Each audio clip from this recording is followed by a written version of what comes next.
Hi friends, welcome to my YouTube channel. ఈరోజు chicken పచ్చడి ఎట్లా చేయాలో చూసేయండి.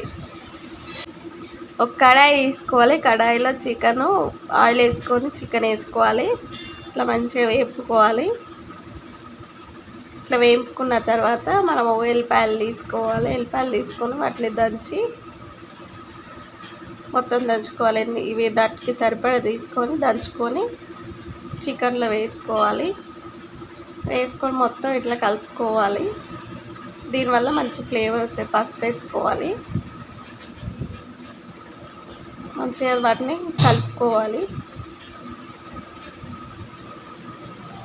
లో ఫ్లేమ్లో పెట్టుకొని కుక్ చేసుకోవాలి.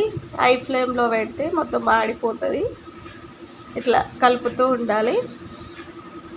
వేసిన తర్వాత కలిపిన తర్వాత కారం మాకు రుచికి తగ్గట్టు మేము కారం వేస్తున్నాం.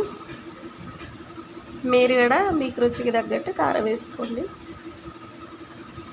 తర్వాత దాన్ని మంచిగా ఫ్రై చేసుకోవాలి. చూసేయండి ఎలా వచ్చింది, సూపర్గా ఉంది.